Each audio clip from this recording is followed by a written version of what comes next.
আমি নিজে দেখেছি আমার বোন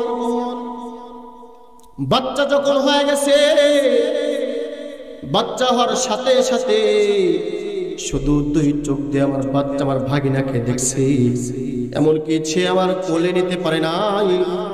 আমার বোন তার ছেলেকে কোলে নিতে পারে নাই, দূর থেকে শুধু দেখছে ওই যে আমার বাচ্চা। বাচ্চা যখন আইসিইউতে রাখা হইল, পরিশেষ ডাক্তার বলতেছে এ জায়গায় হবে না, নাটোর নিয়ে যান। নাটোর নিয়ে যাওয়া হইল, নাটোর থেকে রাজশাহী নিয়ে যাওয়া হয়েছে। পরে 2 দিন পর রাজশাহী থেকে মারা গেছে। আমার বোন শুধু কান্না করে বলে, ভাই একটু দোয়া করেন আমার ছেলে যেন ফিরে আসে। কিন্তু ঠিকই ফিরে আসলো, লাশ হয়ে আসছে। আমার সেই দৃশ্য আজও মনে পড়ে, কেমনে সহ্য করলো আল্লাহ। একটা বুকের দুধ পান করাইতে পারে নাই, এমনকি কোলে নিতে পারে নাই। আমার ভাগিনাটাও তার মার উষ্ণতা পায় নাই। আমার মা, আমার বোন তার ছেলের একটা পরশ পায় নাই, তার ছেলে তার মার পরশ পায় নাই। অথচ মার ভালোবাসা কত, যদি বলতে যাই রাত পার হয়ে যাবে কিন্তু শেষ হবে না মার ভালোবাসা কত। যখন আমি আপনি মার পেটের মধ্যে ছিলাম, মার পেটের মধ্যে যখন ছিলাম, একটা পর্যায়ে চলে আসলো। মার যখন ডেলিভারি হবে, আমি আপনি যখন দুনিয়াতে আসছি, মা একটা পরিশেষ সবার কাছে দোয়া চাই, স্বামীর কাছে বলে, ওগো আমার স্বামী আমাকে মাফ করে দিন। হয়তোবা আমি আপনার ভালো মতো খেদমত করতে পারি নাই, হয়তোবা আমি আপনার ভালো মতো সেবা করতে পারি নাই। আমি একটা অন্তিম মুহূর্তে চলে আসছি, হয়তোবা আমার জীবন নাশের কারণ, ঠিক কিনা বলে? ঠিক। হয়তো যাইতেছি, ফিরে আসতে না পারি। ওগো আমার স্বামী আমাকে মাফ করে দিন। যদি আপনি আমাকে মাফ না করেন তাহলে আল্লাহ আমাকে মাফ করবে না। ওই মা তার স্বামীর কাছে মাপ চায়, তার বাবার কাছে মাপ চায়, তার ভাই বোনের কাছে মাপ চায়। মাপ চাওয়ার পরে আমার মা, আপনার মা, সেই একটা অন্তিম মুহূর্তে মা ঘরে ঢুকে পড়ে, আমি আপনি হয়তো বাইরে থাকি, কখন একটা সুসংবাদ আসবে। মার অন্তিম মুহূর্ত শুরু হয়ে গেছে, অন্তিম মুহূর্ত শুরু হয়ে গেছে। মার কষ্ট বেদনা শুরু হয়ে গেছে। একটা সময় চলে আসলো, মা রক্ত ভাঙা শুরু হয়ে গেছে। রক্ত ভাঙতেছে, রক্ত ভাঙতেছে, রক্তের বন্যায় ভাসতেছে। আমার মা, আপনার মা রক্তের কাপড় চোপড় সব শেষ হয়ে গেছে। মার জ্বালা পোড়া শুরু হয়ে গেছে। হঠাৎ করে আমি আপনি হয়তোবা যখন দুনিয়াতে আসছি, একটা আওয়াজ দিছি, একটা ওয়া ওয়া একটা আওয়াজ হয়ে গেছে। আমার মা, আপনার মা যখন আমার আপনার কান্নার আওয়াজ, ওয়া ওয়া আওয়াজ শুনতে পাইছে, সাথে সাথে আমার আপনার মার সকল দুঃখ বেদনা দূর হয়ে গেছে। আল্লাহু আকবার, আল্লাহু আকবার। অথচ মার কিন্তু কিলো কিলো রক্ত বের হয়ে গেছে। কত দুঃখ বেদনা আমার। স্বামীর কাছে বিদায় নাই, পাড়া প্রতিবেশীর কাছে বিদায় নাই। অন্তিম মুহূর্ত মা চলে গেছে। যখন আমার আপনার আওয়াজ না পাইছে, সাথে সাথে যত কষ্ট দুঃখ সব দূর হয়ে গেছে। মা যখন 2টা হাত বাড়ায় দিয়ে বলে, ওগো দে দে আমার মালিক, আমার কলিজার ধন বুকে দে। যখন আমার আপনাকে আমার মার কোলে দিছে,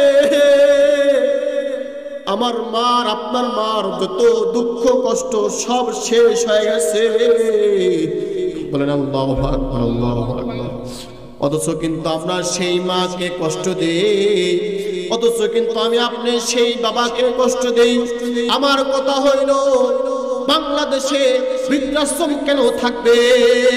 ওগো ভাই, ও যুবক ভাই, তোমার বাবা তোমার কাছে বোঝা হয়ে গেল নাকি? তোমার বাবা তোমার কাছে বোঝা হয়ে গেল নাকি?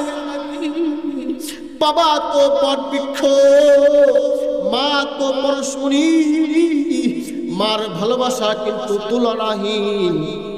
যদি মা মাকে কষ্ট দিই তাহলে কিন্তু আল্লাহ তাআলা আমার উপর নারাজ হয়ে যাবে। আমি চাঁদকে বলি তুমি মিষ্টি নও আমার মায়ের মতো। মা যে হলো সবার প্রিয়, মা যে হলো সবার প্রিয়, অনন্তকাল বিরত। আমি চাঁদকে বলি তুমি সুন্দর নও আমার মায়ের মতো। হীরা নাকি শুনি সবচেয়ে দামি, সারাক্ষণ করে ঝলমল, তাহার চেয়ে অধিক দামি আমার মায়ের আঁচল। আল্লাহু আকবার বলেন, আল্লাহু আকবার। হীরা নাকি শুনি সবচেয়ে দামি, সারাক্ষণ করে ঝলমল, তাহার চেয়ে অধিক দামি আমার মায়ের আঁচল। মাকে ছাড়া চাই না আমি, মাকে ছাড়া চাই না আমি, হীরা মানিক যত শত। আমি চাঁদকে বলি, বলেন, আমি চাঁদকে বলি তুমি মিষ্টি নও আমার মায়ের মতো। মা যে হলো প্রেম মমতা, বিধাতার সেরা উপমা, হয় না কভু মায়ের সাথে অন্য কারো তুলনা। ঠিক কিনা বলেন? মার তুলনা অন্য কারোর সাথে হয়? আল্লাহু আকবার, আল্লাহু আকবার। মা যে হলো প্রেম মমতা, বিধাতার সেরা উপমা, হয় না কভু মায়ের সাথে অন্য কারো তুলনা। যার পরশে যায় যে মুছে, যার পরশে যায় যে মুছে সকল বেদনা যত। আমি চাঁদকে বলি তুমি সুন্দর নও আমার মায়ের মতো। গোলাপকে বলি তুমি মিষ্টি নও আমার মায়ের মতো। আল্লাহু আকবার, আল্লাহু আকবার। তুমি একটা মেয়ের জন্য রাত পাড়ি দিছো, একটা মেয়ের জন্য তুমি নিজেই বলতেছো গতকাল তুমি আসছো, সারাদিন পার হয়ে গেছে, আবার তুমি বলতেছো রাত পার হয়ে গেছে, আবার দিন শুরু হয়ে গেছে। তো একটা মেয়ের অপেক্ষায় তুমি আসো, কিন্তু মেয়ে আসে নাই। তুমি যদি এই একটা দিন একটা রাত মেয়ের অপেক্ষা না থেকে তুমি যদি আমার মালিক আল্লাহ তার অপেক্ষায় থাকতা, যদি আল্লাহকে স্মরণ করতা, যদি আমার আল্লাহকে ডাকতা, আল্লাহ একটা ডাক দেন তো আল্লাহ। পথচারী বলতেছে তুমি যদি আল্লাহকে আল্লাহ বলে ডাকতা, তুমি যদি আল্লাহর অপেক্ষায় থাকতা, তুমি যদি আল্লাহ তাআলার জন্যই দাঁড়ায় থাকতা, তাহলে আমার রব তোমাকে ধোঁকা দিত না।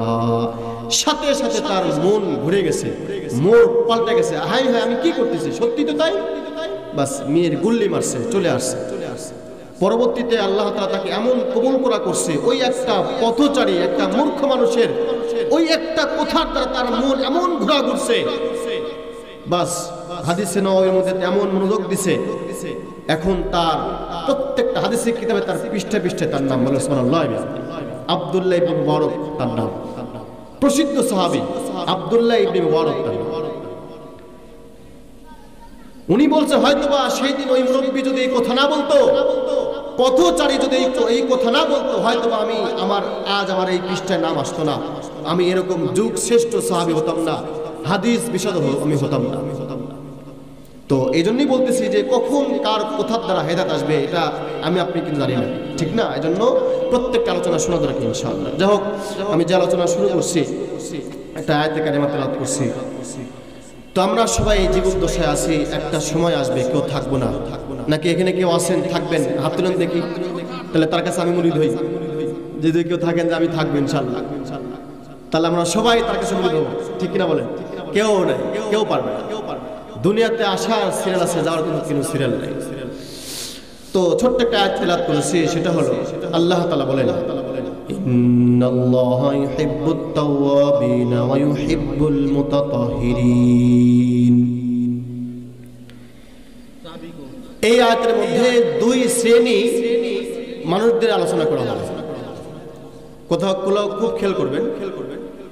মানে মানুষ যারা আছে, আমরা যারা আছি, দুটা গুণ যদি আমি আপনি অর্জন করতে পারি, তাহলে আল্লাহ তাআলার কাছে আমি আপনি বড় পেয়ারা হব, ভালোবাসার পাত্র হব। সুবহানাল্লাহ। আল্লাহ তাআলা বলেন, ইন্নাল্লাহা ইউহিব্বুত তাওয়াবিন ওয়া ইউহিব্বুল মুতাতাহহিরিন। আল্লাহ তাআলা বলেন, এই বান্দা বান্দির দল, তোমরা খেয়াল করে শোনো, ইন্নাল্লাহা ইউহিব্বুত তাওয়াবিন। যদি কোনো বান্দা বান্দি একটা গুণ অর্জন করতে পারে, তাহলে আমি আল্লাহ বলতেছি, ইন্নাল্লাহা ইউহিব্বুত তাওয়াবিন, আমি আল্লাহ তাআলা তাকে ভালোবাসবো। বলেন সুবহানাল্লাহ ওয়া বিহামদি। আল্লাহ তাআলা বলতেছেন, এটা কিন্তু আমি বলতেছি না, নবীও বলেন। একটা গুণ যদি আমি আপনি অর্জন করতে পারি, তাহলে ভালোবাসবে কে? কথা বলে না, ভালো কে বাসবে? আল্লাহ তাআলা। তাহলে আমাদেরকে এই গুণ অর্জন করা লাগবে না ইনশাআল্লাহ? তাহলে পাক্কা নিয়ত করব যে আজকের মাহফিল থেকে এই দুইটা গুণ আমরা অর্জন করবই করবো ইনশাআল্লাহ। আমরা আমাদের ভিতরে আছে অবশ্যই, বাকি আরো জোরদারভাবে আমল করতে হবে ইনশাআল্লাহ। আল্লাহ তাআলা বলেন, ইন্নাল্লাহা ইউহিব্বুত তাওয়াবিন। এক নাম্বার গুণ হইল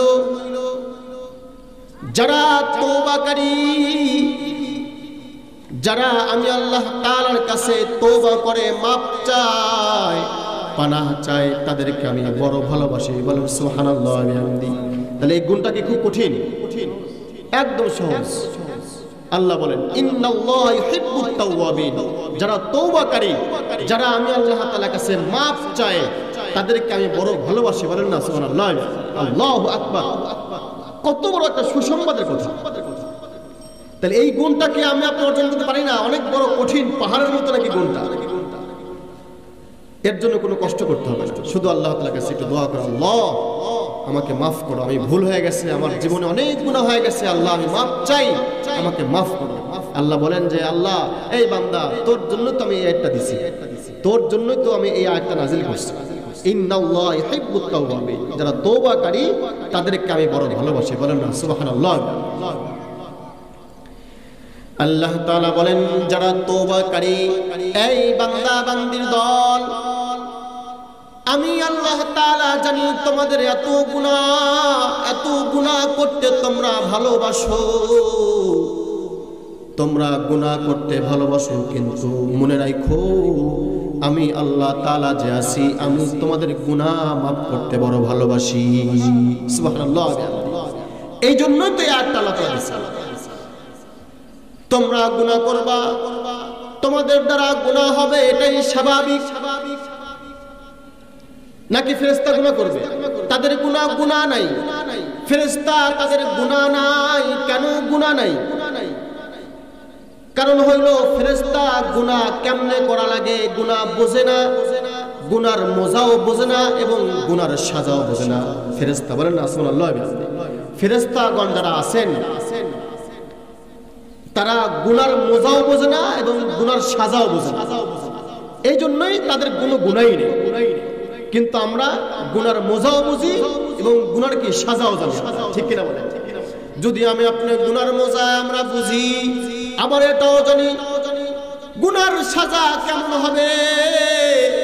গুনার সাজা তো পরিশেষ আমরা সবাই জানি, জাহান্নামে যাওয়া লাগবে। ফেরেশতা কিন্তু বোঝে না, ফেরেশতা গুনার মজাও বোঝে না, ফেরেশতা গুনার সাজাও বোঝে না।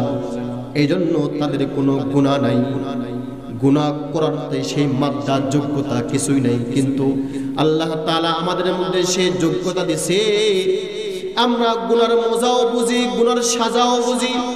এই জন্য যদি আমি আপনি গুনার সাজাকে ভয় কইরা, আল্লাহ তাআলা যে আছেন আল্লাহ তাআলাকে ভয় কইরা, গুনার সাজাকে ভয় কইরা, গুনার সাজা সর্বশেষ সাজা হইল জাহান্নাম, জাহান্নামকে ভয় কইরা যদি আমি আপনি গুনার মোজা ত্যাগ করি, তাহলে নবী বলেন যে সে হলো ফেরেশতার থেকেও বড় দামি মানুষ হয়ে যাবে। বলেন না সুবহানাল্লাহ। হ্যাঁ, মানুষ ফেরেশতা থেকেও দামি। দামি কখন হবে? তখন হবে যখন আমি আপনি গুনার সাজা থেকে ভয় কইরা, জাহান্নাম থেকে ভয় কইরা, আল্লাহ তাআলা থেকে ভয় কইরা, গুনার মোজা থেকে যখন বিরত থাকব, তখন আমি আপনি সবাই ফেরেশতার থেকেও দামি হয়ে যাব। বলেন সুবহানাল্লাহ। কিন্তু তখন আমরা দামি হব না যখন আমরা গুনাহ করতেছি, কিন্তু আমরা গুনার সাজাকে ভয় করি না, পরিশেষ জাহান্নামকেও ভয় করি না। কেউ যখন দেখে না, দেখে কে? বলেন আল্লাহ। আল্লাহকে ভয় করি না, গুনাহ করতেছি, তখন কিন্তু আমি আপনার দামি হব না, দামি মানুষ কিন্তু তখন হব না। এজন্য আল্লাহ তাআলা বলেন ইন্নাল্লাহা ইউহিব্বুত তাওয়াবিন, যারা তওবাকারী তাদেরকে আমি বড় ভালোবাসি। বলেন না সুবহানাল্লাহ। বান্দা যারা তওবা করবে, যেই সমস্ত বান্দা বান্দি আমি আল্লাহ তাআলার কাছে বলবে আল্লাহ তুমি আমাকে 70 বছর হায়াত দিয়েছো, ওগো আল্লাহ তুমি আমাকে 60 বছর হায়াত দিয়েছিলা, ওগো আল্লাহ আমি এখন জীবদ্দশায় আছি, আমার থেকে 30 বছর পার হয়ে গেছে, আমার থেকে আল্লাহ আমি বুঝি নাই, আমার থেকে 40 বছর পার হয়ে গেছে আল্লাহ, কিন্তু একটা বার আমি এত নাখান্দা বান্দা, আমি এত জঘন্য বান্দা, আমি একটা বার মন থেকে তোমাকে আল্লাহ বলে ডাকি নাই। মসজিদ থেকে আজান ভেসে আসছে আল্লাহ, আমি মসজিদে গিয়ে একটা সেজদা দেই নাই, ওগো আল্লাহ আমাকে মাফ করো আল্লাহ। আমি গঙ্গানন্দপুর মাহফিলে গেছিলাম আল্লাহ, আমার বুঝে আসছে তুমি মহামালিক, তুমি ছাড়ার কেউ না আল্লাহ। ওগো আল্লাহ তোমার জাহান্নামকে বড় ভয় করি, ওগো আল্লাহ আমার জীবনের যত গুনাহ আছে আমি মাফ চাই, ওগো আল্লাহ আমার জীবনের যত রাত পার হয়ে গেছে, আমার খারাপ রাত পার হয়েছে আল্লাহ, ওগো আল্লাহ আমার যত রাত পার হয়ে গেছে, একটা রাত এমন যায় নাই যে রাতটা আমি গুনাহ করি নাই, ওগো আল্লাহ তোমার নাম নিয়ে আমি ঘুমাই নাই, মোবাইল দেখে দেখে ঘুমাইছি, ওগো আল্লাহ আমার ঘরের মধ্যে টিভি সেট করা আছে, টিভি চলতেছে, কারেন্টও আছে, আমি ঘুমায় গেছি আল্লাহ, আবার তুমি ঘুম ভাঙাইছো, ঘুম যখন ভাঙছে আমি সকালে কাজে বের হয়ে গেছি, আবার রাত্রে চলে আসছি, আবার টিভি চালু করছি আল্লাহ, টিভি চলতেছে, কারেন্টও যায় নাই, আমি ঘুমায় গেছি, কিন্তু আমি কখনো এরকম স্মরণ করি নাই যদি মনে করেন তো আমি আপনার ঘরে টিভি চলতেছে ওয়ালের মধ্যে, কারেন্টও যায় নাই, যদি ওরকম অবস্থায় আজরাইল চলে আসে, আজরাইল যখন চলে আসে খপ করে জানটা নিয়ে চলে যাবে, ঘরের দরজা বন্ধ, ওয়ালের মধ্যে টিভি চলতেছে, টিভি বন্ধ করি নাই, হাত থেকে রিমোট পড়ে গেছে, আজরাইল চলে আসছে, আমার আপনার জানটা নিয়ে চলে গেছে, ঘরের দরজা নক করা,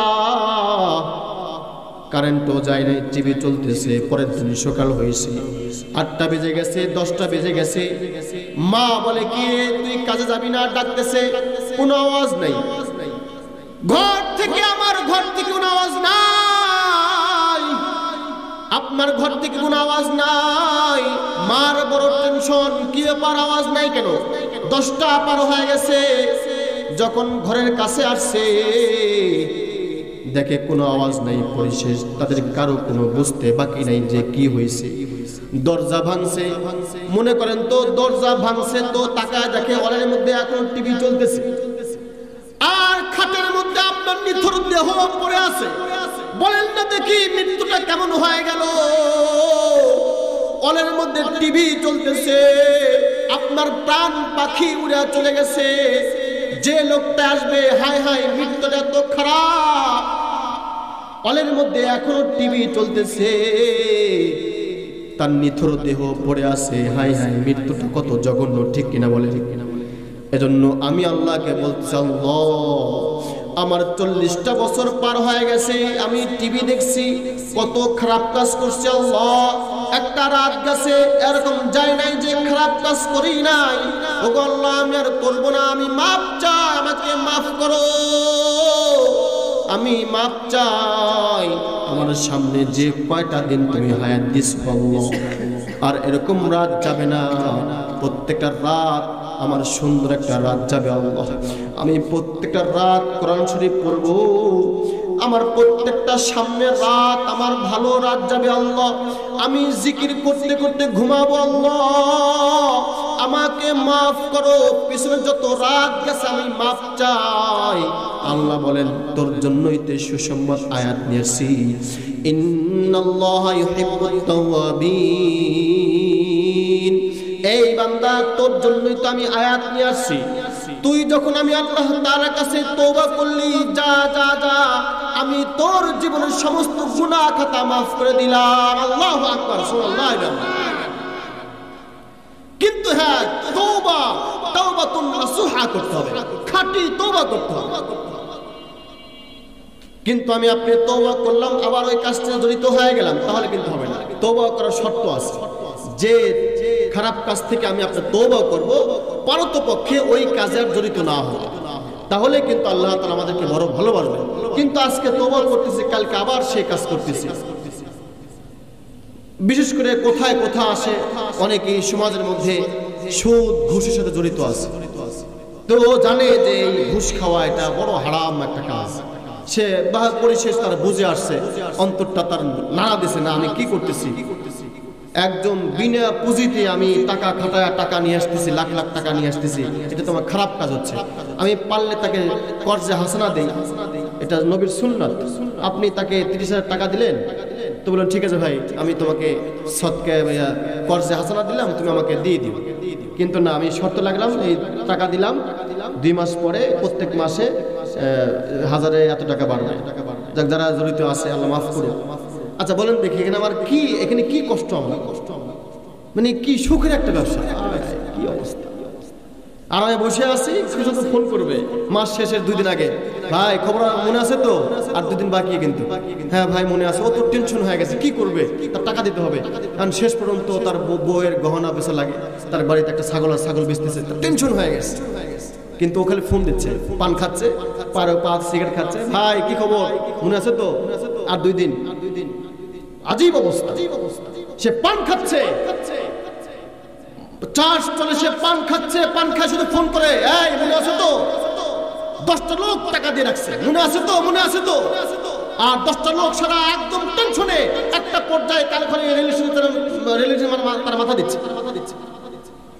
আত্মত্যাগ করছে তারা। সুখের ব্যবসা, সুখ বাড়াবেনি, সুখ কত সুখ বাড়াবে ইনশাআল্লাহ। খবরদার, এই যে এইটা যে একটা গুনাহ, জঘন্য গুনাহ, সে মনে করছে, পরিশেষ তার দিল নাড়া দিছে, না এটা তো গুনাহ, আর আমি আল্লাহ আমি গুনাহ করছি, আমি সুদ ঘুষে জড়িত ছিলাম, আল্লাহ মাফ করো আমাকে, বাস। আর সেই কাজে জড়িত নাই। আল্লাহ বলেন যে ইন্নাল্লাহা ইউহিব্বুত তাওয়াবিন, আমি তোকে বড় ভালোবাসি। কিন্তু আমি তওবা করলাম আবার 1 সপ্তাহ পর, না রে তো ভালোই ব্যবসা ছিল, না আবার একটু টাকা লাগে, তাহলে হবে নাকি? কেউ কিছু মনে করেন না, আল্লাহ মাফ করে আমাদের, আল্লাহুম্মা আমিন বলে। যাই হোক, যে কথা বলতেছিলাম, আল্লাহ তাআলা বলেন বান্দা, ইন্নাল্লাহা ইউহিব্বুত তাওয়াবিন, যারা তওবাকারী, যারা আমি আল্লাহ তাআলার কাছে তওবা করে পানাহ চায়, ওগো আল্লাহ আমার ভুল হয়ে গেছে, আমি মাফ চাই। আল্লাহ বলে বান্দা আমি তোকে বড় ভালোবাসি, বলেন না সুবহানাল্লাহ। এখন তওবা কেমনে করব? তওবা করলে দেখেন মূসা আলাইহিস সালাতু ওয়াস সালামের জামানায় আল্লাহ তাআলা মূসা আলাইহিস সালাম বলতেছেন, ওহী পাঠাইছে আল্লাহ পাঠাইছে মূসা আলাইহিস সালাতু ওয়াস সালাম। কি ওহী পাঠাইছে? এই মূসা কালিমুল্লাহ, আমি আল্লাহ তাআলা এইমাত্র তোমাকে বলতেছি, তুমি যাও দূর বহুদূর মরুভূমির মধ্যে আমার এক পেয়ারা বান্দা মারা গেছে, তোমার জিম্মায় তুমি তাকে ওই মরুভূমির থেকে লোকালয় নিয়ে আসবা, নিচে তুমি গোসল দিবা, জানাজা পড়াবা এবং তুমি নিজ হাতে তাকে দাফন করে। বলেন না সুবহানাল্লাহ। এবং সবচেয়ে বড় কথা হলো তুমি তাকে নিয়ে আসার পরে এই মাইকে এলান করবা। কি এলান করবা? যে আমি আল্লাহ তাআলা বলতেছি, এই ব্যক্তির, এই যুবক মারা গেছে, এই যুবকের যে সমস্ত মানুষ এই যুবকের জানাজায় শরীক হবে, আল্লাহ তাআলা ঘোষণা দিচ্ছেন তাদের জিন্দেগির পিছনের সমস্ত গুনাহ খাতা আল্লাহ মাফ করে দেবেন। বলেন সুবহানাল্লাহ।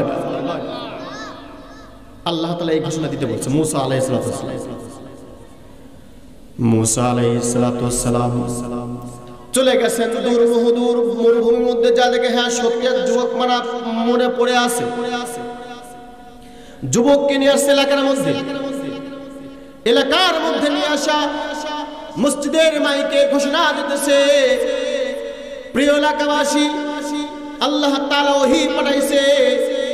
আল্লাহ তাআলা বলছেন একটা যুবক মারা গেছে, যে সমস্ত মানুষ এই যুবকের জানাজায় শরীক হবে আল্লাহ তাআলা তাদের জিন্দেগির সমস্ত গুনাহ খাতা মাফ করে দিবে। যখন এই মূসা কালিমুল্লাহর পক্ষ থেকে এলান চলে আসছে, এলান কার? আল্লাহ।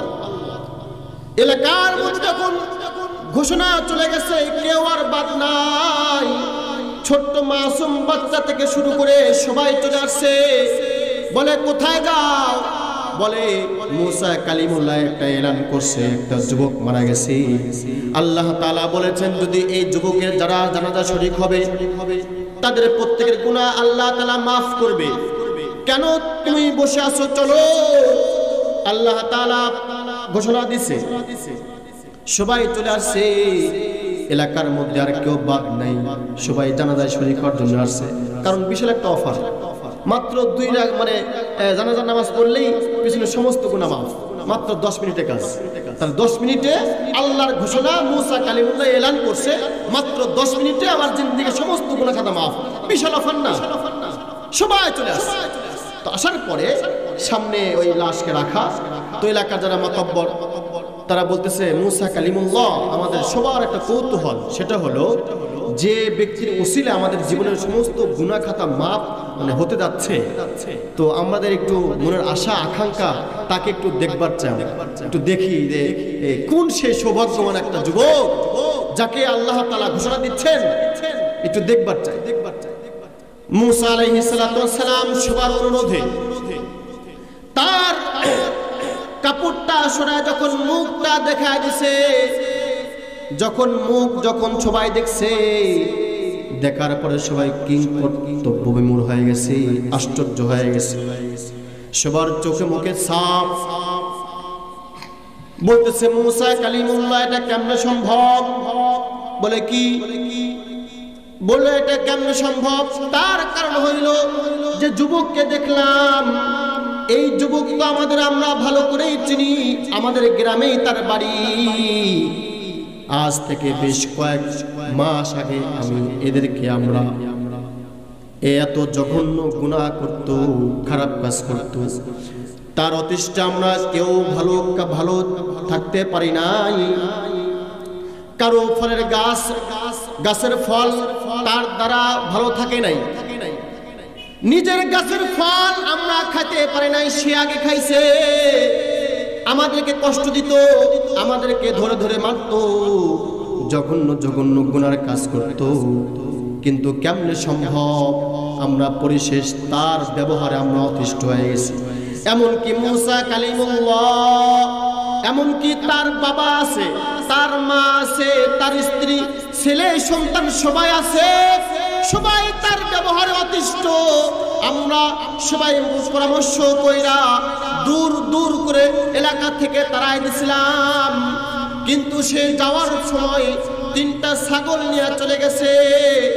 একটা দিন তার বাবা তার খোঁজ নেয় নাই, তার বিবি তার খোঁজ নেয় নাই, তার ছেলে মেয়ে একান্ত তার খোঁজ নেয় নাই। আমরা এলাকা থেকে তাকে দূর করে দিছি, তার কারণ সে হলো জঘন্য একটা ব্যক্তি ছিল। তার অতিষ্ঠে আমরা অতিষ্ঠ হয়ে গেছি। হঠাৎ করে আমাদের ধরে ধরে মারতো। ছোট্ট ছোট্ট ছেলে মেয়ে তার ব্যবহারে খারাপ ব্যবহার পাইতো। গাছের ফল সে নষ্ট করত, জমির ফসল সে নষ্ট করত, জিনা ব্যভিচার পর্যন্ত করত। এত জঘন্য খারাপ কাজ করত। আমরা অতিষ্ঠ হয়ে পরামর্শ কইরা তাকে এলাকা ছাড়া করছি। কিন্তু এখন কি দেখতেছি, এই ব্যক্তির ওসিলায় আমাদের জীবনের সমস্ত গুনাহ খাতা মাফ হবে। এটা কেমনে সম্ভব? আমরা তার অতিষ্ঠে এলাকা ছাড়া করলাম, আর আল্লাহ তাআলা বলেন যে এর নামাজ পড়লেই আমাদের গুনাহ মাফ হবে। মুসা আলাইহিস সালাতু ওয়াস সালাম আল্লাহ কেমনে সম্ভব?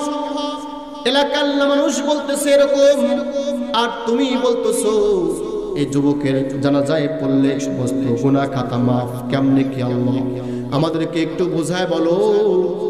আল্লাহ বলেন এ মুসা কালিমুল্লাহ, ঠিকই বলতেছে, আমার এই বান্দাটা এত জঘন্য জঘন্য গুনাহ করছে রে। এলাকার মানুষ তার ব্যবহারে অতিষ্ঠ হয়ে গেছে। এমন কোন খারাপ কাজ নাই সে যে করে নাই। মানুষের ফসল নষ্ট করত, মানুষের গাছের ফল নষ্ট করত, যত রকম খারাপ কাজ সব করত। পরিশেষ তাকে তারা বের করে দিছে। কিন্তু যখন সে ছাগল নিয়ে মরুভূমির মধ্যে গেছে, ছাগল চড়াইতো সারাদিন, আবার ছাগল দুধ দহন করত। এরকম করতে করতে করতে করতে আজ গত কয়েকদিন যাবৎ সে অসুস্থ হয়ে গেছে, বিছানায় পড়ে গেছে। সে মরুভূমির মধ্যে একটা করে ঘর বানাইছে, বিছানায় কাতরাচ্ছে, অসুস্থ, জ্বর চলে আসছে। তার দেখার কেউ নাই, ছাগলের দুধ দহন করবে এরকম কোনো মানুষ নাই। পরিশেষ শুয়ে থেকে আমাকে বলতেছে আল্লাহ, দিল থেকে সে আমাকে আল্লাহ বলে একটা ডাক দিছে। ডাক দিয়ে বলতেছে আল্লাহ, তুমি তোমাকে বানাইছো, তুমি আমাকে বানাইছো আল্লাহ, তুমি সব জানো আমি কত খারাপ কাজ করছি। আমার এলাকা মানুষ আমার অতিষ্ঠে আমাকে এলাকা ছাড়া করছে, আমাকে এলাকা থেকে দূর দূর করে তাড়ায় দিছে আল্লাহ। আমার বাবা তাড়ায় দিছে, আমার মা আমাকে আটকায় নাই, আমার বাবা আমাকে আটকায় নাই, আমার আত্মীয় স্বজন কেউ আটকায় নাই আল্লাহ। এলাকা থেকে আমাকে দূর দূর করে তাড়ায় দিছে। কিন্তু আল্লাহ তুমি মহামালিক, তুমি আজ পর্যন্ত আমাকে পৃথিবী থেকে তুমি তাড়ায় দাও না। আল্লাহু আকবার। আল্লাহ তুমি কত দয়া, কত মায়া আল্লাহ। আল্লাহ তুমি আমাকে, কিন্তু তুমি ইচ্ছা করলে আমাকে এলাকা থেকে তাড়া করতে পারতা। তুমি ইচ্ছা করলে আমাকে দুনিয়া থেকে তুমি আমাকে মেরে ফেলে দিয়ে জাহান্নামে দিতে পারতা, কিন্তু আমাকে ওদের মতো দূর দূর করে তাড়ায় দাও নাই। তার মানে আল্লাহ আমি দিল থেকে বলতেছি, আমার যত গুনাহ হয়ে গেছে আল্লাহ আমি মাপ চাই, আমি আর গুনার কাজ করব না। আমি তাকায় দেখতেছি আমার সামনে কেউ নাই, আমার পিছনে কেউ নাই, আমার বামে কেউ নাই, ডানে কেউ নাই, অথচ আমার বাবা আছে, আমার মা আছে, আমার ছেলে আছে, আমার মেয়ে আছে, আমার স্ত্রী আছে। এখন থাকা সত্ত্বেও আমাকে এত ঘৃণা করে। আজ কেউ নাই, আমি অসুস্থ কাতরাচ্ছি, আমি মারা যাব ভাব, আমার মুখে পানি দেওয়ার মতো একটা লোক নাই আল্লাহ। আল্লাহ তুমি তাকায় দেখি, তুমি আমার মালিক, তুমি এখনো পর্যন্ত আমার চোখ ঠিক রাখছো, এখনো পর্যন্ত আমার কান ঠিক রাখছো, এখনো পর্যন্ত আমার জবান ঠিক রাখছো আল্লাহ। আল্লাহ আমি তওবা করতেছি, আমার জিন্দেগি যত খারাপ কাজ করছে আমি মাফ চাইতেছি, আমি খারাপ কাজ করব না, আল্লাহ আমাকে মাফ করো। এই মুসা কালিমুল্লাহ আমার এই যুবক বান্দা যখন সে তওবা করতেছিল, তার কাইফিয়ত, তার তওবা করার এত ঢং, এত সুন্দর ভাষা দিয়ে আমার কাছে বলতেছিল, আমি আল্লাহ তাআলা পছন্দ হয়ে গেছে, যদি আমি মনে করতেছি তখন যদি সে একা তার জন্য মাফ না চায়া পুরো পৃথিবীর জন্য মাফ চাইতো, আমি আল্লাহ তাআলা সবাইকে মাফ করে দিতাম। আল্লাহু আকবার, সুবহানাল্লাহ। কিন্তু তখন সে কারো জন্য মাফ চায় নাই, শুধু তার জন্য মাফ চাইছে। আমি আল্লাহ তাআলা এত পছন্দ হয়ে গেছে, এজন্য আমি তোমাকে বললাম যে যদি কোনো বান্দা এই জানাজা শরীক হয় তাহলে তার সমস্ত গুনাহ আমি মাফ করে দিব। বলেন না সুবহানাল্লাহ। মুসা কালিমুল্লাহ তখন সব কিছু বুঝতে পারছে। আল্লাহ বলতেছে মুসা কালিমুল্লাহ যদি তখন সে তার জন্য মাফ না চায়, যদি সবার জন্য মাফ চাইতো, আমি আল্লাহ তাআলা সবার জন্য মাফ করে দিতাম। বলেন না সুবহানাল্লাহ। তাহলে আমার কথা হলো, আমরা কি ওরকম জঘন্য গুনাহ করছি? আমি আপনি বলেন দেখি, এরকম কি জঘন্য জঘন্য গুনাহ আছে যে গুনার কারণে আমাকে এলাকা ছাড়া করছে? কত এলাকা কত জঘন্য গুনাহ করতে পারে, তারা পিতা মাতা সবাই আছে, কিন্তু তাকে কেউ দেখাশোনা করে না। কিন্তু আল্লাহ তাআলা মাফ করে দিয়েছে। মাফ তো করছেই করছে, এলান করে দিয়েছে, এই মুসা কালিমুল্লাহ তুমি এলান করে দাও যে সমস্ত বান্দা এই যুবকের জানাজায় শরীক হবে তাদের আমি আল্লাহ তাআলা পিছনের সমস্ত গুনাহ খাতা মাফ করে দেব। সুবহানাল্লাহ। এজন্য মাফ চাইতে হবে কার কাছে? আল্লাহ তাআলার কাছে। আমি যে কথা বললাম যে আল্লাহ তাআলা বলেন ইন্নাল্লাহা ইউহিব্বুত তাওয়াবিন। আল্লাহ তাআলা বলেন বান্দা আমি প্রথম শ্রেণী হলো ওই ব্যক্তি যারা আমি আল্লাহ তাআলার কাছে তওবা করে, তাদেরকে বড় ভালোবাসি। তো আমরা এখন থেকে তওবা করব ইনশাআল্লাহ। আল্লাহ আল্লাহ গভীর রাতে উঠব, উঠার পরে বলবো আল্লাহ 2 রাকাত নামাজ পড়ব, নামাজ পড়ার পরে 2 হাত উঠায় দিয়ে বলবো আল্লাহ আমি তোমার সেই বান্দা, আমি এত জঘন্য জঘন্য গুনাহ করছি আল্লাহ, আমার গুনার খবর কিন্তু আমার বাবা জানে না। ও আল্লাহ আমি এত জঘন্য গুনাহ করছি, আমার খবর আমি জানি আল্লাহ, আর তুমি জানো, আর কেউ জানে না। আমার গুনার খবর আমার মা জানে না, আমার গুনার খবর আমার বাবা জানে না, এমনকি আমার গুনার খবর আমার ছেলে মেয়ে জানে না। যদি জানতো তাহলে আমার সাথে কোনোদিন কথা বলতো না, ঠিক কিনা বলেন? আমার ছেলে মেয়ে বলতো না না এটা আমার বাবা হতে পারে না, সে জঘন্য গুনাহ করছে, সে গুনাহগার, সে গুনাহ করে, আমার বাবা হতে পারে না, সে জঘন্য, সে গুনাহগার, সে গুনাহ করে, বদকার সে। কিন্তু এরকম আল্লাহ তাআলা আমাদের গুনাহকে লুকিয়ে রাখছে, ঠিক কিনা বলেন? আল্লাহ তাআলা একটা নাম আছে সাত্তার, এই সাত্তারের চাদর দিয়ে আমাদের গুনাহসমূহ ঢেকে রাখছে। আল্লাহ তাআলা ফাঁস করে নাই। যদি ফাঁস করত তাহলে কিন্তু আমাদের এই দুনিয়াতে চলাই মুশকিল হয়। মানুষ বলতে এই যে দেখ গুনাহগার যায়, এই যে এই সে অমুক গুনাহ করছে, অমুক গুনাহ করছে, এই গুনাহ করছে, সেই গুনাহ করছে, ঠিক কিনা বলেন? কিন্তু আল্লাহ তাআলা আমাদের যত গুনাহ করছি আল্লাহ তাআলা ফাঁস করে নাই। এজন্য এটাও শুকরিয়া আদায় করতে হবে, আল্লাহ তোমার নাম সাত্তার, সাত্তারের চাদর দিয়া আমাদের তুমি গুনাহ ঢেকে রেখে দিয়েছো আল্লাহ, এই জন্য প্রশংসা আলহামদুলিল্লাহ আলহামদুলিল্লাহ। যদি ফাঁস করত, যেমন কোথায় কথা আসে, অনেকেই জানি আমরা ডক্টর মুরাদ বা অনেকেই ওরফে টাকলা মুরাদ, ঠিক কিনা বলেন? শুধুমাত্র একটা কল রেকর্ড, মাত্র 2 মিনিটের একটা কল রেকর্ড ফাঁস করে দিয়েছে, ফাঁস হয়ে গেছে। কেমনে করে ফাঁস হয়ে গেছে? তার মন্ত্রিত্ব শেষ হয়ে গেছে, সব কিছু শেষ হয়ে গেছিল, এখন তো কোনো কিছুই নেই, কিছুই নেই এখন। কিন্তু তৎকালীন তার মন্ত্রিত্ব শেষ হয়ে গেছে, মাত্র 2 মিনিট একটা তার অডিও, একটা কল রেকর্ড ফাঁস হয়ে গেছে, ভিডিও না, একটা অডিও ক্লিপ একটা ফাঁস হয়ে গেছে, মাত্র 2 মিনিট। তো আল্লাহ তাআলা তার জিন্দেগির, শুধু তার না আমার আপনার সবার জিন্দেগির যত গুনাহ আছে যদি আল্লাহ তাআলা ফাঁস করতো তাহলে আমি আপনি চলতে পারতাম। আমার ছেলে আমার সাথে কথা বলতো না, আমার মা আমার সাথে পরিচয় দিত না, না না এটা আমার ছেলে হতে পারে না, ঠিক কিনা বলেন? আল্লাহ আল্লাহ তাআলা দয়া মায়া কত। একবার আল্লাহ তাআলা মালাকুল মউত আজরাইলকে জিজ্ঞেস করতেছি, এই মালাকুল মউত আমি আল্লাহ তাআলা তোমার কাছে বলতেছি তুমি তো মানুষকে জান কবজ করো, তো আমি আল্লাহ তাআলা তোমাকে বলতেছি, তোমার কি কখনো এরকম কোন সময় দয়া হয়েছিল, কখনো কি মায়া হয়েছিল? আল্লাহ জিজ্ঞেস করতেছি। তো মালাকুল মউত আজরাইল বলতেছে, আল্লাহ হ্যাঁ হ্যাঁ আমার দুই জায়গায় একটু মায়া হয়েছিল। যখন জানটা কবজ করতে গেছি তো দুই জায়গায় বড় মায়া হয়েছিল, বড় খুব মায়া লাগছিল আমার কাছে। তো যদি আমার কাছে এই হায়াতটা ফিরিয়ে দেওয়ার অনুমতি থাকতো, পাওয়ার থাকতো, তাকে আমি হায়াত দিয়ে দিতাম। আজরাইল বলতেছে, বলেন না সুবহানাল্লাহ। তো আল্লাহ বলে, বলো দেখি প্রথম জায়গা কোন জায়গায়? তো বলতেছে, আল্লাহ আমি যখন ওই সাদ্দাত যে বেহেশত বানাইছিল, মনে আছে জানেন আপনারা? তো সাদ্দাত বেহেশত বানাইছিল, সে বলছে আমার একটা বেহেশত, আমি মারা গেলে আমি এখানে থাকবো। যাই হোক, এটা লম্বা চড়া কাহিনী, একটা নতুন একটা ইতিহাস।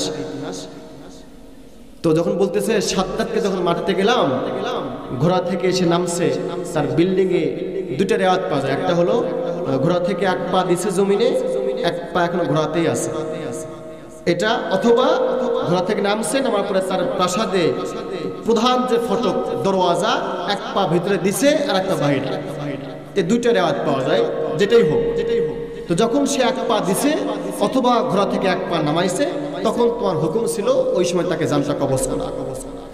তো আল্লাহ তাআলা যখন আমি তার সামনে গেলাম, সাদ্দাত ঘোড়া থেকে এক পা নামাইছে অথবা প্রাসাদের মধ্যে এক পা দিছে, ওই সময় তোমার হুকুম, এই মালাকুল মউত আজরাইল, তুমি তাকে জানটা কবজ করো। আমি যখন জানটা নিয়ে জানটা কবজ করতে গেছি, আমাকে দেখে ফেলছে, বলতেছে, ও ভাই, এই আজরাইল ভাই, আমাকে একটু সময় দাও, আমাকে মাত্র কয়েকটা মিনিট সময় দাও।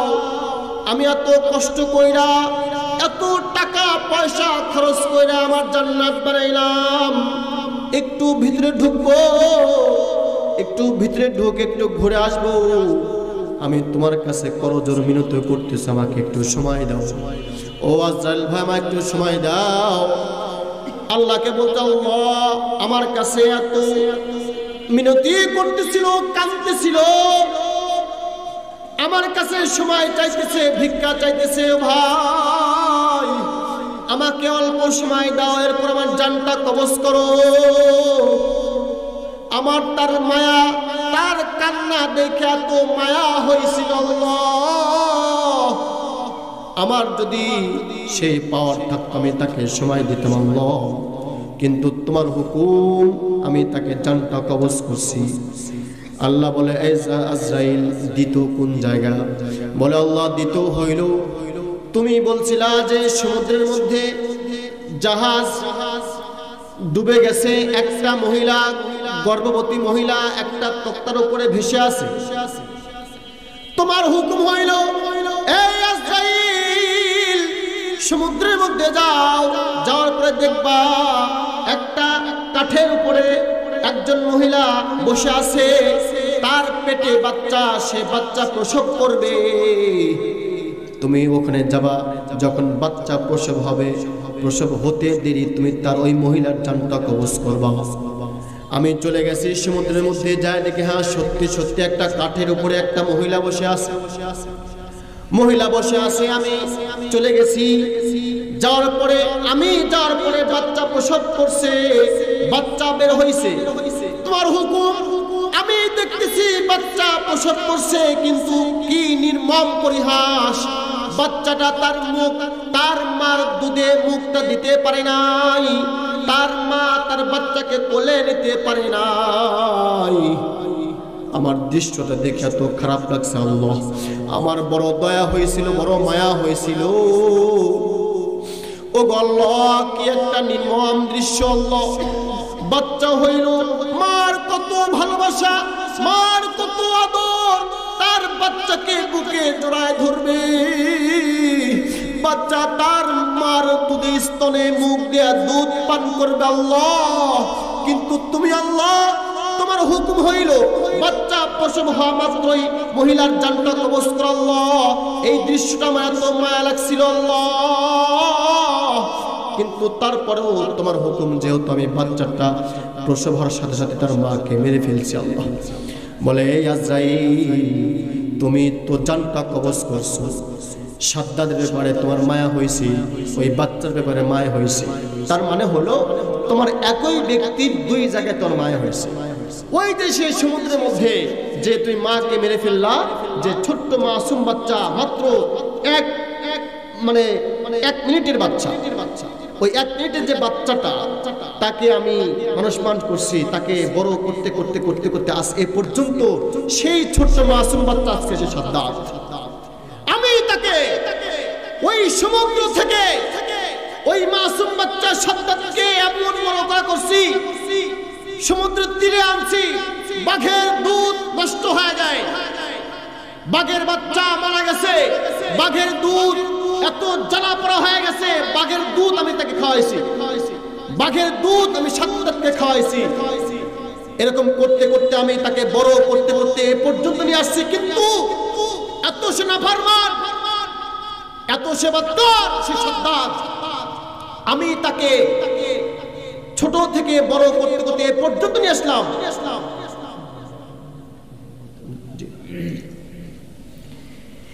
এই সাদ্দাতকে বড় করতে করতে আমি এ পর্যন্ত নিয়ে আসলাম, কিন্তু সে বাটপার, ধোঁকাবাজ, একটা বার আমাকে আল্লাহ বলে ডাকে নাই, আমাকে একটাবার আল্লাহ বলে ডাকে নাই, আমাকে চিনে নাই, আমি এটাকে অর্থ করে দিয়েছি। ওই একই ব্যক্তির ব্যাপারে তোমার দুই জায়গায় মায়া হয়েছিল। তুই মনে করছো যে দুজন দুই ব্যক্তি? না না না, ওই সেই সমুদ্রের সাদ্দাত, আজকে এই সাদ্দাত। কিন্তু এই মালাকুল মউত আজরাইল তোমার কাছে যখন সেই প্রসাদে ঢোকার সময় তোমাকে বারবার বলছিল, আল্লাহ এই ভাই আমাকে একটু সময় দাও, আমার একটু প্রসাদের মধ্যে যাব, আমার জান্নাতে ঢুকবো, আমাকে একটু সময় দাও। যদি তখন সে আমাকে বলতো, আল্লাহ ও গো আল্লাহ আমি তোমাকে চিনি নাই, ও গো আল্লাহ আমি তোমাকে বুঝি নাই, তুমি তো আল্লাহ আমার মা নাই, আমার মা মারা গেছে, সেখান থেকে বড় করতে করতে করতে করতে এ পর্যন্ত নিয়ে আসছো আল্লাহ, ও গো আল্লাহ আমার জীবনে ভুল হয়ে গেছে, আল্লাহ মাপ চাই। এই মালাকুল মউত আজরাইল আমি তাকে ওই সময় মারতাম না, বলেন আল্লাহু আকবার, আল্লাহু আকবার। কিন্তু আমাকে আল্লাহ বলে না ডেকে তোমাকে বলতেছে, ভাই আমাকে সময় দাও। আর ওই যে সে মার তো ভালোবাসা কতই হবে, তোমার মায়া লাগছিল যে মা মাত্র বাচ্চা প্রসব করলো, মার তো মায়া হয় যে আমার বাচ্চাকে কোলে নেব, ঠিক কিনা বলেন? কোথায় কথা আসে আমার বোন, আমার মেজ বোন, গত বছর আমার ভাগিনা হয়েছিল, হওয়ার পরেই এই দৃশ্য, এরকমই একটা দৃশ্য, হওয়ার পরেই তার নিউমোনিয়া একটা সমস্যা হয়ে গেল, রাজশাহীতে নিয়ে গেছে। আমার বোনের কিন্তু সে দুধ পান করতে পারে নাই। আমি নিজে দেখেছি আমার বোন বাচ্চা যখন হয়ে গেছে, বাচ্চা হওয়ার সাথে সাথে শুধু দুই চোখ দিয়ে আমার বাচ্চা, আমার ভাগিনাকে দেখছে, এমনকি সে আমার কোলে নিতে পারে নাই, আমার বোন তার ছেলেকে কোলে নিতে পারে নাই, দূর থেকে শুধু দেখছে ওইটা আমার বাচ্চা। বাচ্চা যখন আইসিইউতে রাখা হইল, পরিশেষ ডাক্তার বলতেছে এ জায়গায় হবে না, নাটোর নিয়ে যান, নাটোর নিয়ে যাওয়া হইল, নাটোর থেকে রাজশাহী নিয়ে যাওয়া হয়েছে। পরে 2 দিন পর রাজশাহী থেকে মারা গেছে। আমার বোন শুধু কান্না করে বলে, ভাই একটু দোয়া করেন আমার ছেলে যেন ফিরে আসে। কিন্তু ঠিকই ফিরে আসলো, লাশ হয়ে আসছে। আমার সেই দৃশ্য আজও মনে পড়ে, কেমনে সহ্য করলো আল্লাহ। একটা বুকের দুধ পান করাইতে পারে নাই, এমনকি কোলে নিতে পারে নাই। আমার ভাগিনাটাও তার মার উষ্ণতা পায় নাই, আমার মা, আমার বোন তার ছেলের একটা পরশ পায় নাই, তার ছেলে তার মার পরশ পায় নাই। অথচ মার ভালোবাসা কত, যদি বলতে যাই রাত পার হয়ে যাবে কিন্তু শেষ হবে না। মার ভালোবাসা কত, যখন আমি আপনি মার পেটের মধ্যে ছিলাম, মার পেটের মধ্যে যখন ছিলাম একটা পর্যায়ে চলে আসলো, মার যখন ডেলিভারি হবে, আমি আপনি যখন দুনিয়াতে আসছি, মা একটা পরিশেষ সবার কাছে দোয়া চায়, স্বামীর কাছে বলে, ওগো আমার স্বামী, আমাকে মাফ করে দিন, হয়তোবা আমি আপনার ভালো মতো খেদমত করতে পারি নাই, হয়তোবা আমি আপনার ভালো মতো সেবা করতে পারি নাই, আমি একটা অন্তিম মুহূর্তে চলে আসছি, হয়তোবা আমার জীবন নাশের কারণ, ঠিক কিনা বলে? ঠিক। হয়তো যাইতেছি, ফিরে আসতে না পারি, ওগো আমার স্বামী, আমাকে মাফ করে দিন, যদি আপনি আমাকে মাফ না করেন তাহলে আল্লাহ আমাকে মাফ করবে না। ওই মা তার স্বামীর কাছে মাপ চায়, তার বাবার কাছে মাপ চায়, তার ভাই বোনের কাছে মাপ চায়। মাপ চাওয়ার পরে আমার মা, আপনার মা, সেই একটা অন্তিম মুহূর্তে মা ঘরে ঢুকে পড়ে, আমি আপনি হয়তো বাইরে থাকি, কখন একটা সুসংবাদ আসবে, মার অন্তিম মুহূর্ত শুরু হয়ে গেছে,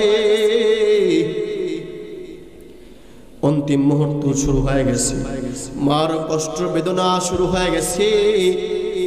একটা সময় চলে আসলো, মা রক্ত ভাঙা শুরু হয়ে গেছে, রক্ত ভাঙতেছে, রক্ত ভাঙতেছে, রক্তের বন্যায় ভাসতেছে। আমার মা, আপনার মা রক্তের বন্যায় কাপড় চোপড় সব শেষ হয়ে গেছে, মার জ্বালা পোড়া শুরু হয়ে গেছে। হঠাৎ করে আমি আপনি হয়তোবা যখন দুনিয়াতে আসছে, একটা আওয়াজ দিছি, একটা ওয়া ওয়া একটা আওয়াজ হয়ে গেছে। আমার মা, আপনার মা যখন আমার আপনার কান্নার আওয়াজ, ওয়া ওয়া আওয়াজ শুনতে পাইছে, সাথে সাথে আমার আপনার মার সকল দুঃখ বেদনা দূর হয়ে গেছে। আল্লাহু আকবার, আল্লাহু আকবার। অথচ মার কিন্তু কিলো কিলো রক্ত বের হয়ে গেছে, কত দুঃখ বেদনা আমার। স্বামীর কাছে বিদায় নাই, পাড়া প্রতিবেশীর কাছে বিদায় নাই, অন্তিম মুহূর্ত মা চলে গেছে। যখন আমার আপনার আওয়াজ মা পাইছে, সাথে সাথে যত কষ্ট দুঃখ সব দূর হয়ে গেছে। মা যখন দুইটা হাত বাড়ায় দিয়ে বলে, ওগো দে দে আমার মালিক, আমার কলিজার ধন বুকে দে।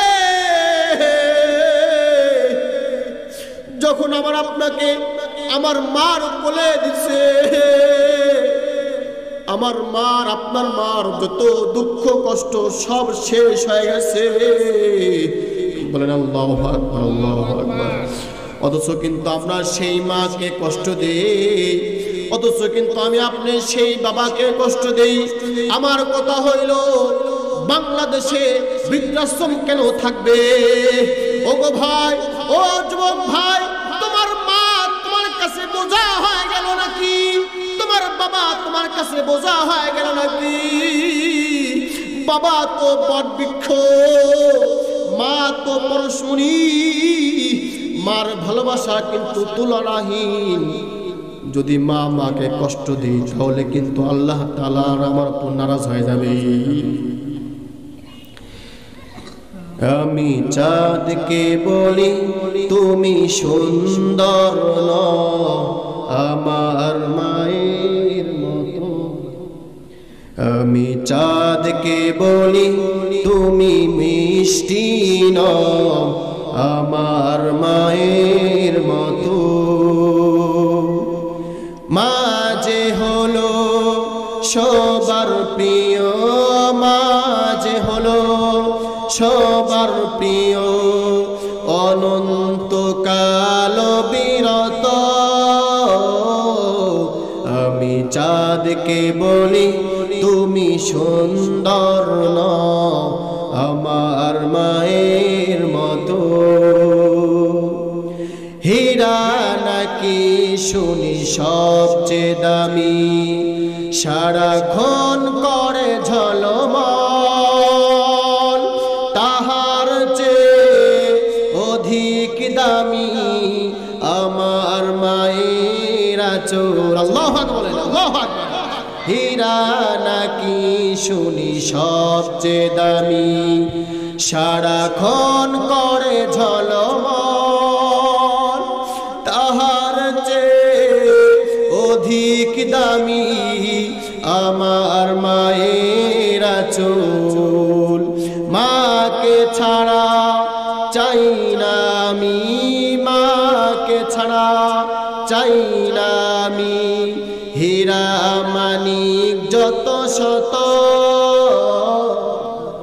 আমি চাঁদকে বলি তুমি মিষ্টি নও আমার মায়ের মতো।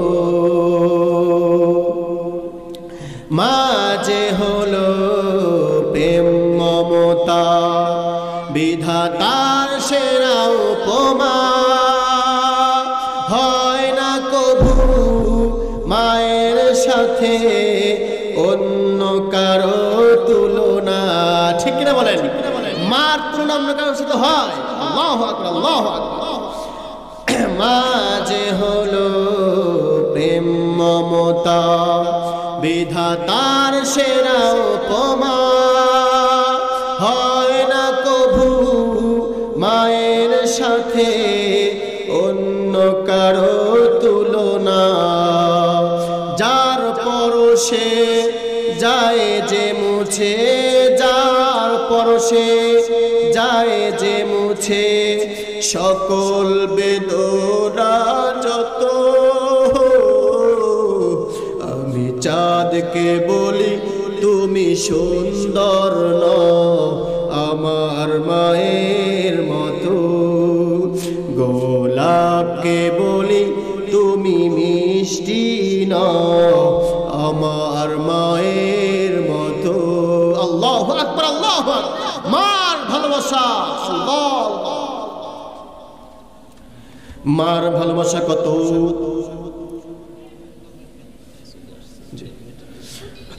এই জন্য বলতেছিলাম মাকে ভালোবাসা লাগবে। ঠিক কিনা বলেন?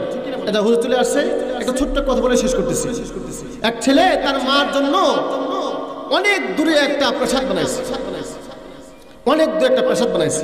তার মাকে দূরে রাখবে, তার কাছে রাখবে না। লিল্লাহে তাকবীর, নারায়ে তাকবীর। যাই হোক, এই কথা বলে শেষ করতে হুজুর চলে আসছে। তো দূর, বহুদূর প্রাসাদ বানাইছে তার মার জন্য, তার বাড়িতে জায়গা রাখবে না। তো মাকে নিয়ে গেছে।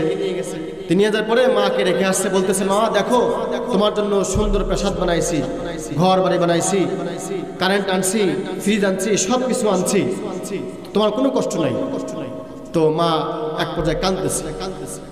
যখন মা কাঁদতেছে, তার ছেলে বলতেছে মা তুমি কেন কাঁদো? তোমার কি আমার একটু সুখ ভালো লাগে না মা? তোমাকে আমি এই জায়গায় রাখলাম, তোমাকে আমি তোমার জন্য প্রাসাদ বানাইলাম মা, তোমার জন্য 10টা দাসী রাখলাম, তোমাকে আমি দূর বহুদূর রাখছি বটে, তোমার জন্য কারেন্ট আনছি, সব কিছু আনছি, তুমি কেন কান্দো?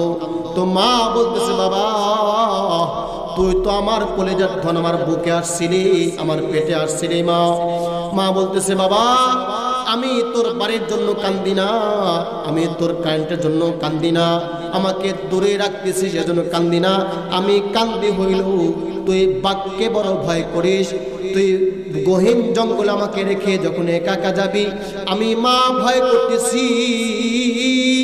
আমার মন বলতেছে যদি যখন তুই যাবি আর যদি পিছন থেকে একটা বাঘ তোকে একটা থাবা মারে রে, ওই থাবা তোর গায়ে লাগবে না, ওই থাবাটা আমার মার কলিজায় লাগবে। আল্লাহু আকবার, আল্লাহু আকবার। এই বোকা আমি তো কাঁদতেছি এই জন্য, যদি বাঘ তোকে আক্রমণ করে আর তোর শরীর থেকে এক ফোঁটা রক্ত ঝরে, ওই রক্ত তোর না রে, ওই রক্ত তোর মার। মা যখন কাঁদতেছে ওই ছেলে তার মন ঘুরে গেছে, বলতেছে মা, মাকে জোড়ায় ধরছে, মা আমাকে মাফ করো, আমি তোমার কাছে মাফ চাই মা, আমার কিসের প্রাসাদ কিসের বাড়ি মা, আমি তোমাকে চাই, আমাকে মাফ করো মা, আমি ভুল করতেছিলাম, আমি মাফ করো, আমি তোমাকে চাই। মাকে জোড়ায় ধরছে, মা তাকে মাফ করে দিছে, মা কিনে চলে আসল।